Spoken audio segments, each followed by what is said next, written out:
Very good. We're off and running then. We'll move to our next item, which is Community Center project update and on the design, build, team selection, and contract process. Randy. Thank you, Mayor. Kind of tag team this item. I will be a little bit longer of an item, but I'm going to cover the first part, which is the team selection. Then I'm going to have someone come up and help with the contract process. CBC, which is our third-party owners representative. Here this evening to share with you that we have been through the process for a design build contractor.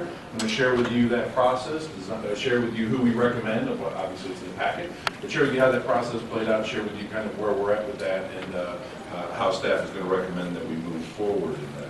So the first thing I'm going to share with you is that we are recommending this evening McCarthy as our design build contractor, and then I'll share with you a little bit about the process that we followed. With the assistance of our owners rep who are here this evening, CBC Michelle and Bill Crandall and Michelle Kaiser. Yeah. They're here. They've been invaluable helping us work through this process. Once again, we hired an owner's rep to really to be our expert on staff. Once again, we've got professional, smart folks on staff, but we don't build community centers. That's one of the suite of things that they offer, and that is why we have a team to help us through this process. So the process that we're here to discuss this evening is the RFQ process that we released, and basically we put that out, I believe, before Thanksgiving. That was a request for qualifications for teams to assemble a team and submit their qualifications on what have they done? Can they build these facilities, and can they give us an explanation that would help us understand who they are to perhaps move them to the next step in the process. We had 11 submittals to that RFQ. It's of note that we pulled the aquatics portion out of the RFQ. The reason that we did that is because there are many contractors and there are many design teams that can design these facilities and they can build these things. There's a handful of aquatics folks that can design and build these things. And what we didn't want is we didn't want a team to be assembled where we liked one person and maybe didn't feel comfortable with this other person, but we really liked the aquatics team. So we pulled the aquatics portion out because that is the biggest portion of this building. That's the most irregular, if you will, portion of it. It's the most expensive, and if it's not done correctly, that's going to be the thing that's going to haunt us and hang around our neck for as long as we have that building. So we pulled that out because we wanted to actually get the team assembled and then be able to pick one of a handful of highly qualified folks to do that. So when we put out the submittal, we were strictly looking for firms that could build this community center, that we would go with the aquatics contractor at a later date. So just to explain that, just so we're clear. Of those 11 submittals, 4 were shortlisted. We had 4 highly qualified folks that put teams together and submitted. We sent an RFP out to them. So they had said these were our qualifications. Now we wanted them to send us a proposal. And then we would bring them in and we would sit down and have interviews with them. We would really try to figure out what fit. We wanted to know about their process. We didn't necessarily want to know just about what you've done, but how do you do it? That was important to all of us because as we learned during the master plan process for the future of the community center, we have a lot of people that are engaged. They want to be a part of this. They don't want us just to move forward and not, so process was important, how we plug these folks in and get us something that's Merriam unique. Once again, we had highly qualified folks submit that. We had good conversation and interview during that process. I do want to acknowledge we've got a couple folks in the crowd. That selection committee was made up of Thumb Fowler, who was on our steering committee and is on our park board, Councilmember Nancy Hupp as a council liaison, but also because we are having conversations with the library. It seemed we could knock out a couple birds with one stone having her on there. Meredith and Anna, myself, and Bill and Michelle. that we were all of the, we were the selection committee. We were the folks that sat in the room and looked at all of the submittals from the time there were 11, narrowed them down to 4, interviewed the 4, and it was these folks that were in there for the interview of the 4. At the conclusion of that, after the process, we had one clear number 1, and that was McCarthy. They came in and we felt like they had many things that we believed were going to move us towards a building that was going to be done on time, on budget, something that we were proud of, and a process that got us to something we're proud of, that we would be proud of. Trying to find my notes here so I can make sure I cover all of those things. So when McCarthy came in, it was very conversational. It was very their lead, Andrew, is the lead project day-to-day manager is Andrew Masters. He's a Merriam guy. He's from Merriam. Got family in Merriam. He still uses our facilities here in Merriam, and they put together a team. He's the project manager, but there was also the principal and the project director. Those are folks that actually are responsible for this project in terms of they're his bosses. So we had the full team, all the way from the designers to the architects in the room. Had very good conversation with them. We joked, we kind of had some laughs. It turns out that Andrew, Nancy was actually his preschool teacher. So that was a topic of conversation and something that we joked about as we went through the process. Felt very comfortable with him. He understood Merriam. You know, one of the things we heard during the master plan process was that we didn't want to be another Olathe. We don't want to be Little Lenexa. We want something that's Merriam specific. And how do you define what it means to be Merriam specific? How do you define what it means to build a building that's just right?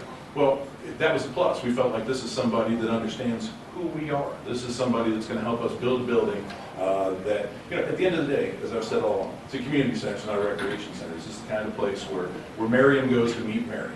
That's what we want. We felt like with the team that was assembled, with the things that they've done, with their process, which we felt was clearly more attuned with our needs, this is who we wanted to go forward with. So the day-to-day contact, Andrew Masters. He grew up here. He learned to swim at the aquatic center. He recently rolled off a community center, Excelsior Springs, so he had good experience. The superintendent, which we would characterize as probably the second most important person that's going to work on this job site. This is the person that's down there on the job site, you know, putting his boot in people's backside, making sure things get done.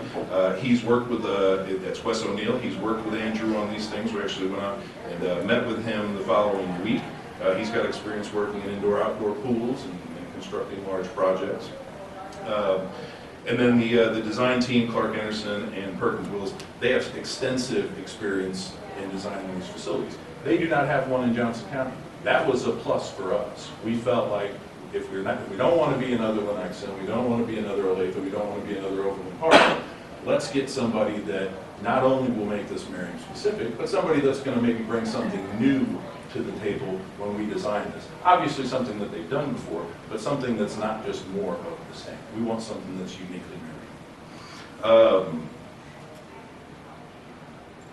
A little bit about McCarthy, which I don't want to steal anybody's thunder, but they were founded in 1864. Well, we are very familiar in the Kansas City area because they're based here, would say at J.E. Dunn. They're actually larger than J.E. Dunn. They actually do more business than J.E. Dunn. They're just based out of St. Louis, but they have an office here in Overland Park. So, while they may not be perhaps top of mind awareness as some of the other firms that we had submit or other firms that you might have thought would have been in the process, McCarthy absolutely has the leg power and muscle to pull this off. But I'll give them the opportunity to explain that if need be. So we felt walking out of this united and that we had made a good decision. We felt like this was somebody that we were truly going to be able to deliver on our promise to the residents to give them this facility that they can be proud of. We actually did some additional due diligence. We went and met with them afterwards just to reaffirm that this is who we wanted. That was confirmed. Came back, had an email crafted, sent it to council, and got a call the next morning after it was sent out from the mayor, who was quick to share with me that Andrew Masters is a relative of his. It's extended family, but it is a nephew. He is wife's sister's son, I believe. He's a Merriam guy. We did talk about he has family in Merriam. I was thinking he was related to the Ray Masters, and those Masters. Turns out he is, but he's the mayor's nephew. When we got that information, we kind of had to juggle and start thinking about the process and how did this happen. And there's an optics issue here. We have a policy; it's clearly defined that this does not violate the policy, but recognizing there's an optics issue, we had to talk about it. So how did we get there? So I'm going to go back over and kind of just cover how we got there, and how we got to now, and why this is still our recommendation. So once again, not to make a big deal, but to acknowledge this is a deal. We operate in the light of day. We try to be transparent with all the folks that are in our community and do a pretty doggone good job of it. So to share with you how we got here, I will tell you that when we got the first submittals, the 11 submittals, before they were narrowed down, Mayor came into my office and he asked where we were at the process, and I shared with him that I just got that stack of submittals. I hadn't even looked at them yet, and he was in the office for another reason, but he just said, hey, by the way, my nephew works with one of those firms that's submitted, and you can interrupt if I'm wrong, but I said, okay, well, who's he work with? The mayor didn't know who he worked for. I said, well, does he own the business? Is he a principal in the business? And he says, no, he's a day-to-day guy. He's on the job. He helps build the building. Well, in my mind, I'm thinking, okay, what do our policies say? What do our professional, what do our, what are the laws? How can we deal with this? Well, then I'm thinking, we've got 100 people at least on the job site every day for 100 years. He doesn't know the firm. He's not a principal. Appreciate you letting me know, but that's fine because we're in violation of nothing. What are the odds that he would go through this process and he would even be that would work for the company that we selected? Well, the odds were in. I should have went to the boat that night or played the lotto, because it turns out that that's actually who we selected. We did not know when we were having those conversations that that's who it was. Once again, it was very open that he had relatives in Merriam and he was from Merriam, but looking at the names, it just did not connect. And I'm not sure that if it would have, that would have been a good thing either, because once again, this was a very clean process. We walked out of this process with the best decision. With the best firm, once again, to deliver this thing on time, on budget, and something we're proud of. It's not illegal, it's not unethical, it's not immoral to do any of these things. We have a clearly defined policy. Nephews fall outside the scope of what's considered a person of interest when it comes to these type of deals. But, once again, we operate in the light of day, and staff felt like it was important that we have this conversation and we share with you that there is what I've termed, there is an unusual ingredient in the gumbo. It doesn't mean that it's not gumbo. It doesn't mean that it's still not, great. It just means that there's a little bit different thing that's operating here. And it's a perception thing. I will tell you that I believe it's an optics thing. And if it's an optics thing, how do we deal with optics things? We deal with optics things by being transparent, by being open, by being honest about them in the light of day and saying, hey, we just need to acknowledge them. They're not a big deal, but it's a deal. We recognize that there's something there that's irregular.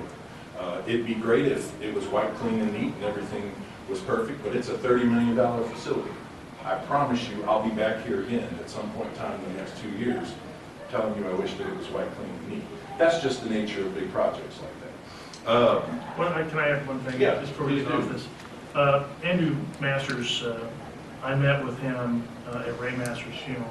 Ray Masters is the owner, previous owner, past owner of the Merriam Hardware business on Merriam Drive. And that was the last time I saw Andrew. I hadn't seen him before that for quite a while. They lived for many years in Florida, moved back here, worked for another company, and then he changed jobs. So he did mention to me at that time that his company was looking to put in for this process. And again, I had no idea the actual name of his company. Didn't need to know it necessarily. I don't know that many construction companies. So that's when I mentioned it to you. That's kind of the basis of the knowledge that I had. And I had no idea of knowing that he was going to give a presentation or his company was even selected in the top 4. Did not know that. And I found that out when I got your email and was able to put 2 and 2 together. And then I realized, well, that's pretty important information for you to have. So I gave you a call not long after I received that so that you would be fully informed that this is a little unique. Since then I've talked with Andrew, and again, we talked about this whole thing about, well, what was the reason for his selection? And the reason, as I understand it, was the consensus of the committee that they were the best choice given all the things that you heard for the reasons that you wanted. So the committee at the time had no information that Andrew was related to me in any way. So that fact was not a part of their decision. And I had not talked to any member of the committee. The only person I mentioned anything to was you, and that was weeks ago. So there was not an influence in that decision. The question would have been, what would happen if he had made that declaration? Would that have then made a difference to the committee? Of course, nobody knows the answer to that. I guess my question would be, why should it? But there again, it might have. I think you got the best firm because you went through the process not knowing any of this, so it didn't have any impact one way or the other. I mean, I would hate to think that he would be selected by virtue of the fact that he was my nephew, so that wasn't at play. I would hate to think that he was not selected because he was my nephew. So again, that wasn't part of the equation. It wasn't my call either. I didn't tell Andrew not to say something or to say something. He's a grown man, he's a professional, he knows what to do, and he does things for the right reasons, I'm sure. So I just want to make sure everyone understands that by virtue of the fact that I'm his uncle doesn't mean that I had any impact or any influence in a decision in this matter in any way. And I'm very proud of my nephew, by the way. And we were very impressed by him. Mr. Engel, may I add something? I did sit in on the selection committee, and I have known Terry Celeste Masters for years and years and years. And I've known Mayor Sissom and his family for years, and I didn't even put it together until, I heard from you. I did not even put the 2 together. So that's how distant the relationship is. It wasn't even existent during the process.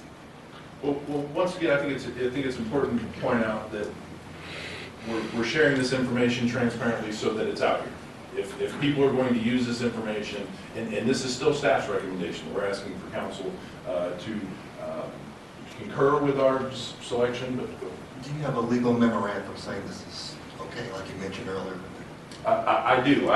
One of the first things I did was to actually call the city attorney, and I'm happy to put that in the public record and say, hey, I need you to look at all of the things that we would adhere to and basically say that we are following the law. And I do have a memo, and she can speak to that if she'd like to. Just to make sure, once again, I want to be careful that we don't make too big of a deal of it to say, hey, we're following our policies. We just need to acknowledge that this is there so that if something invariably happens somewhere down the road and somebody finds that out, they don't draw some strange connection between this and that and make a deal out of it that truly we don't believe is a deal. I mean, it's an optics issue. There's a public trust in those things, and so we have to acknowledge those things. But this is not, we are violating nothing by doing this, which is why staff is still recommending this firm. Yes, sir. Sorry to interrupt. Yeah. Mr. Masters' role, in that role, does it involve any financial decisions? Will he be charged with spending money? You got that of the 20 million that That's a great question. That's a great question. Just like the mayor does not negotiate the contract and quite likely will not vote on it, Andrew Masters does not negotiate the contract. He does not direct any of the financial decisions that are made. Actually, there are two folks that are actually above him in his organization that we do negotiate and we deal with, that are here for the interest, as you know, any good principal from firms would be when you're going to sue them. Hopefully, they are up for selection for a job. So yeah, he's very, very good. We were very, very impressed. We would be very, very happy and pleased to work with him. We think that Andrew and his team, it's not just Andrew, it is a team truly, is going to deliver a great project for us. But he does have a relationship to the mayor through the mayor's wife, but he does not make those decisions. All the more reason that we are comfortable making this recommendation. I'm very comfortable with this because I think Andrew, because he has so many links to the city, will do a good job. He has a motivation to do a good job because that's It's our hope. comes from. Thank you. Yeah, I first of all want to thank you. When I became aware of this a couple days ago, I had some concerns, and you sat down with me for actually probably close to 3 hours over the last few days to try to go through this, and I really appreciate that. There was one question concerning, as you point out, Andrew and and Mr. O'Neill, in looking at the resumes that were submitted with the packet, it looked like a number of the relevant experience projects cited were asterisked completed with another firm. So that raises a question: who was the other firm, and how long have those two individuals been with McCarthy? Sure. Is that? I'm going to bring up Mark. He is the project executive. He is the one who we will be negotiating with all along. He is Andrew and many other people's boss. Thank you, Chris. Mayor, thank you for having me. Council members, thank you for having me. Chris, just to clarify one thing, you said Andrew's the most important person here in Right. West. I'm the least most important person on our team. And it is a team when we build things. Wes and Andrew both had a long history with a peer company of ours that we respect highly, a national firm. Both of them were based in Orlando. Both of them grew up in the Midwest. Wes grew up in Manhattan, and Andrew here in Merriam, like you said. Both of them wanted to get back, took the opportunity with another company to come back, and I was introduced to both of them. One of Andrew's lifelong friends with our project manager for the MBAT project in Manhattan, a national bioagri defense facility that we're building there. And our manager there put me in contact with Andrew and started the relationship. Long answer, Andrew started about 18 months ago with us, or Wes started about 18 months ago with us, and Andrew right at 12 months ago. Yeah, one of the, just further question was, this write-up indicates that they worked together on a 10-story resort in Florida with indoor and outdoor aquatics. And Correct. essentially, my original concern was just about, on the construction side, the expertise in the aquatics, and the city administrator, Engel, discussed the fact that we don't necessarily have the full team on the aquatic side yet in place. So that alleviated some of my concerns. But what was that project? It's listed, because I didn't see that in the list of the relevant projects when I was looking on their resume. The four I printed off from their resumes, 3 of them are airport projects and one's a courtyard. So it might have been that courtyard. All range from 15 million to 86 million, the 4 projects they worked on together. Okay, well, that's fine. Any other questions? Thank you, Brenda. Thank you. So once again,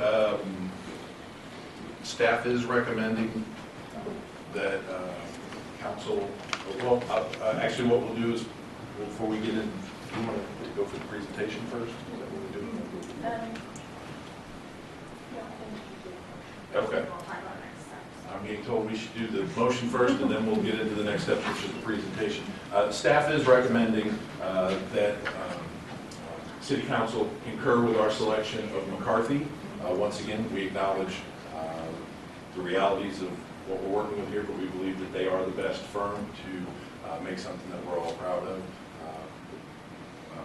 The next steps would be we would need to negotiate a contract with them. So what we are asking for tonight is simply that we can move forward and have those contract discussions with them. The contract would come back to the City Council at a later date for further approval. I think we have, do you have any questions? I want to talk about my shower. Is that relevant? Yes, it is. When I do the shower, I take minutes and check them out. Did we ever get? Turn your microphone on, please. Sorry, thank you. Thank you. Do we ever get telephone calls or emails or whatever and check out the Fraser Valley State, Commerce City, Western State College, Rolla, Missouri, to see if they recommend that McCarthy did a good job and we're proud of them? Yeah. Yes, we did check all of the references included in the RFQ, not only on McCarthy, but on Clark Anderson, Perkins and Well, and those were the three that we checked.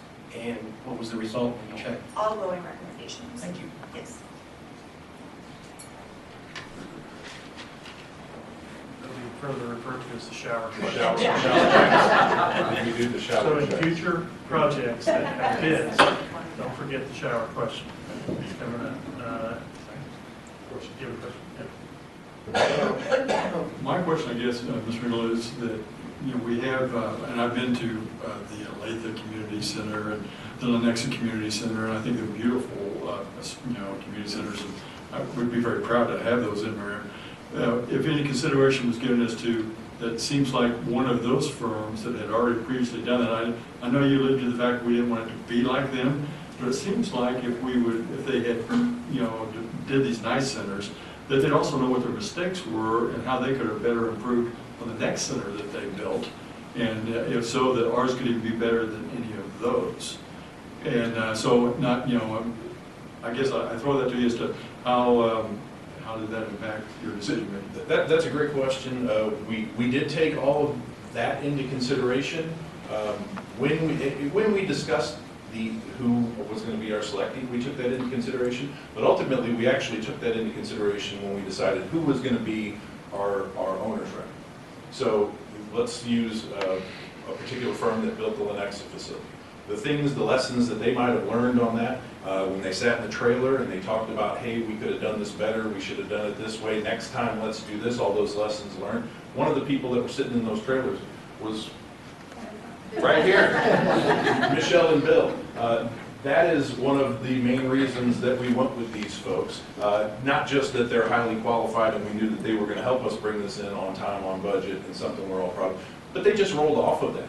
And not only were they in the trailer having those conversations about next time and lessons learned and how can we avoid this in the future, but they were doing it from the side of the owner, of us, as opposed to, you know, the contractor who may be thinking about how can we maximize profits, how can we do things that are going to benefit us.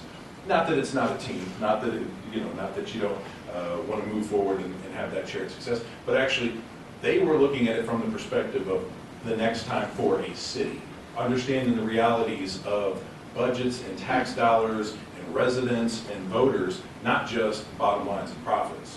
So we did that when we selected these folks because we wanted somebody that was going to walk out of the last project that was built in Johnson County, the Lenexa project, and be on our side. We wanted them in the war room with us, which is why we hired these folks. Did that answer your question? Yeah. Yeah, it's a great question, but yeah, we did think about that, and that's why we have these folks on our team. Thank you. Along the same lines, given this sort of unique situation, or how, when you start a project, everything's in front of us and it's always good. If there are, if there become issues, is there a mechanism, what mechanism is there to ensure that if the worst happened or something that needs to be addressed as far as how the project is going, what authority do our owners reps have in terms of trying to step forward and say, hey, wait, we're not. Can you kind of talk Well, about- great question. I will tell you what, they are contractually obligated, these folks here, to work on our behalf and make recommendations. They are on the job site. They are there. They're in the trailer. Michelle is in the trailer. She's going to be the bulldog that tells people how it is and how it isn't in our best interest. When things, if for some reason if they start going a direction that is not favorable, she's there and she's going to make sure. And it's not just her. We've got two other folks that are going to do a great job with CBC to make sure that this happens. So if things start to head a direction that they don't want to, they will get addressed. Also, you just, not only are they contractually, but we have people that have, and Mark can speak to that, but they have their reputations. They also, they want to do these things. I'll add one thing that we promised in our interview was to the whole team on the ownership side, provide them quarterly surveys of our performance, whether that's quality, schedule, budget, are we easy to work with, down that path, our quality. If they have any concerns, we'll address them. Feel free to comment. We'd address them and we'll address them quickly. That was the leadership of our entire organization. Yeah, and that's true, and that actually was unique to them. That was one of the things that resonated with me, is this constant feedback loop, not just between the day-to-day folks, but between, if the council doesn't feel like they're being informed, if I feel like, hey, what's going on? So there are these feedback loops, but it's contractually obligated in there of performance. I'm going to let you answer that question since. Isn't there communication on a weekly basis on a Friday? OAC meetings? Yeah, yeah, so once we get into the project more, we'll define our communications loop and how that, who's on those messages, what comes to the council. We've already established our monthly communication schedule with the council, if not more. We are not too deep into the contract yet because we want to get this approval to move forward now. But there are clauses in our contract that would allow us to switch out staff members if we needed, if we weren't happy with someone's performance, not only with McCarthy, but with CBC. That's a pretty standard clause that we have so that we make sure we're satisfied going through it. And Anna and I will work on behalf of the city to make sure that our needs are being met. And in turn, the city's needs are being met by the team that we've put together. I just wanted to, the reason I raised it simply was because I wanted to make sure that that there is a mechanism.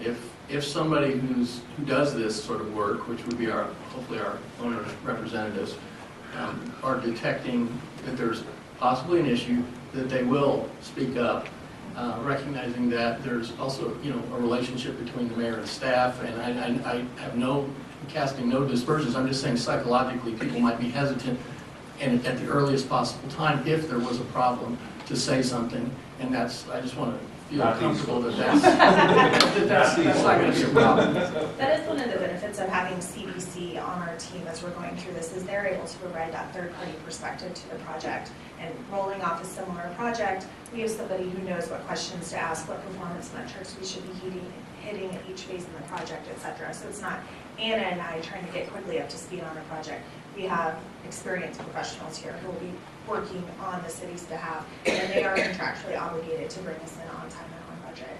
So there's some extra incentive there. And I will add that when we reviewed the contract with these folks, it was amazing how many contingencies they put in there. How if this doesn't work, we're going to do this. I went, wow, I've never seen a contract with that kind of language in it, very specific. So if you have questions about that, you might want to review that contract because it was intense. He's sitting on the edge of the seat. I think he wants to talk. Well, I guess, I would just add, Yeah. thank you. I'm Bill Cram with CBC, and Michelle Kaiser's our senior project manager at CBC. And I guess to answer a couple of questions on disputes, there's specific language in really all contracts, but specifically the contracts about dispute resolution. And if it gets to a formal dispute, there's arbitration and there's litigation. It depends on how we want to go. But as a practical matter, in the field, on the job, what will happen is that there's a dispute, and first of all, we're trying to build a team to avoid disputes. There will, without question, be disagreements on the job. and there's no doubt about that, whether it's schedule, budget, scope, methodology, communication, we'll deal with those sort of things. But it raises a level of dispute, and if Michelle and, say, Andrew can't resolve the dispute, it'll come to me, to Steve, or to Mark, and we'll try to address the dispute. And if we can't deal with the dispute, maybe it's Steve and myself first. If we can't deal with the dispute, it could be, Chris and Meredith and Mark. So, I mean, there's levels of escalation, and almost never do we have to worry about the escalation. But there will be problems, no question, but we're going to get through the problems. And there won't be any, and we're building a team to avoid those problems. We're trying to be smart going forward. So that's, so there are formal procedures about dispute resolution. You can make them contractual, you can make them very rigid, or you can just, most of the time we do, and we can, but most of the time, if they can't get it done at the staff level between, between Michelle and Andrew, then I'll step in. We'll get it figured out. In terms of, the other topic was sort of institutional knowledge. Just because we didn't hire the people that just recently finished projects in Kansas City, Clark Anderson, Perkins and Will, those are, the reason why we selected them is because they have national expertise, they're bringing national knowledge. They're rolling off of their own respective projects, they're active in other projects in the same building type. So I think we're not missing anybody that finished those projects. We've got excellent designers and excellent contractors on the team. And again, just to reiterate, one thing that Chris said is that we extracted the selection of the aquatics contractor out of the design builder's contract. We did that intentionally because that's a technical, important part of the project. And so we're going to go through an independent process to